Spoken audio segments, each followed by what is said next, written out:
And God needs somebody to go to this nation that is under judgment. And Isaiah is the only one in the vision. It says, "Here am I, send me." In verse 9, the Lord accepts his offer. Go and tell this people. Go tell them. Tell them what? Listen to the message. Verse 9, keep on listening, but do not perceive. Keep on looking, but do not understand. Render the hearts of this people insensitive, their ears dull, their eyes dim, otherwise they might see with their eyes, hear with their ears, understand with their hearts, and return and be healed. What? Go tell them, here's the message, it's too late.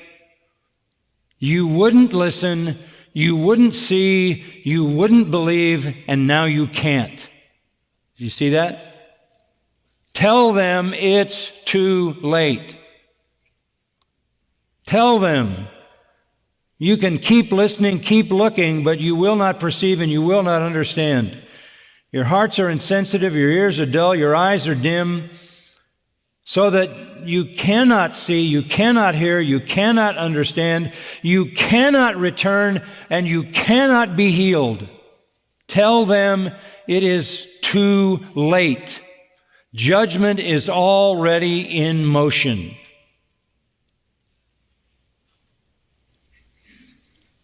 In verse 11, Isaiah says, how long do I do that? How long do I do that? Until the cities are devastated and without inhabitant, houses are without people, and the land is utterly desolate. The Lord has removed men far away, and the forsaken places are many in the midst of the land. Just keep doing it till there's not a soul left to speak to. Tell them it's too late. Tell them it's too late. Too late for this people, this nation. You keep telling them until all the cities have been devastated, until no one is left, it's without inhabitant, till all the houses are empty and the land is desolate. Until the Lord has removed them far away. That's the captivity. Just keep telling them. The message is, you wouldn't believe, and now you can't believe. It's too late. Verse 13. Why would you do that? Yet there will be a 10th portion in it. What is that? There's a remnant. It's too late for the nation, but there is a remnant. He calls that remnant the stump. He calls it at the end of verse 13, the holy seed.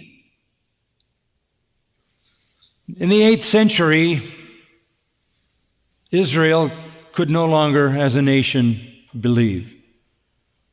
It was too late. But there was a remnant. There was a remnant, a holy seed the Lord would gather. Fast forward now to the New Testament and look at Matthew 13. Matthew 13.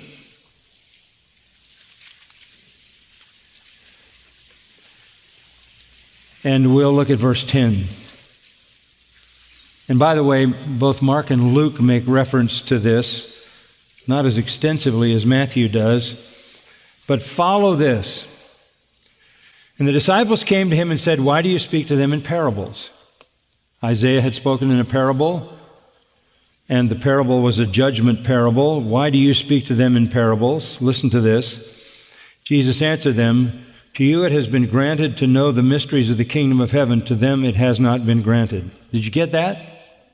I'm talking to them in parables because it's too late. They haven't been granted the ability to understand.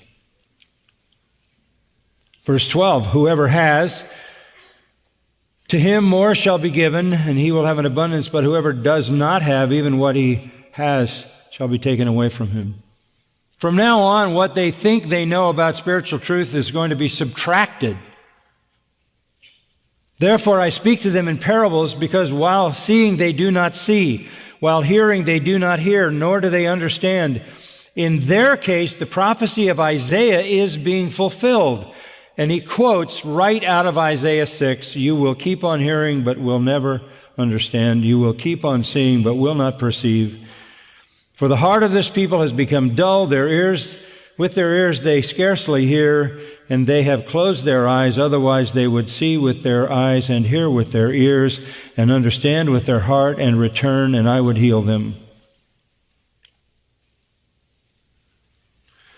They can't come now. They will hear but not understand. They will see but not perceive. Their hearts are dull. Their ears can't hear. Their eyes can't see. And they can't understand. And they can't return to me. And I cannot and will not heal them. Jesus pronounces essentially the same curse on first century Israel that Isaiah pronounced on 8th century Israel. The remnant was the disciples. Verse 16, "Blessed are your eyes because they see, and your ears because they hear. For truly I say to you that many prophets and righteous men desired to see what you see and didn't see it, and to hear what you hear and didn't hear it." It was too late for Isaiah's generation. It was too late for Jesus' generation. They had their opportunity. Turn to John chapter 12. As we continue to follow this, which leads back to the parable of Mark 12. But in John 12, verse 37,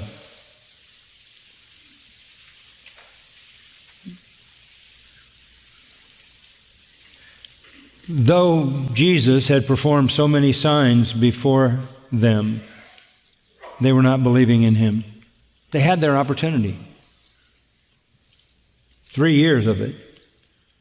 This was to fulfill the word of Isaiah the prophet, which he spoke, "Lord, who has believed our report, and to whom has the arm of the Lord been revealed?" And that is quoted right out of Isaiah 53, verse 1. For this reason, they could not believe. For Isaiah said again, "He has blinded their eyes," right out of chapter 6, "hardened their heart, so that they would not see with their eyes and perceive with their heart and be converted, and I heal them." These things Isaiah said because he saw his glory and he spoke of him. Even if they wanted to believe, they couldn't believe. That's illustrated in verse 42.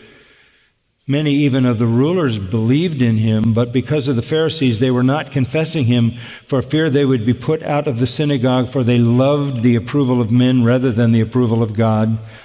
Even those who were drawn to believing couldn't come. Too late. So our Lord is pronouncing the same kind of judgment that Isaiah pronounced on his generation. It's terrifying to think of that. The disciples and the few followers, they were the remnant. But apart from that, the nation could not believe because they would not believe. Willing unbelief became judicial unbelief. God fixed them in their rejection.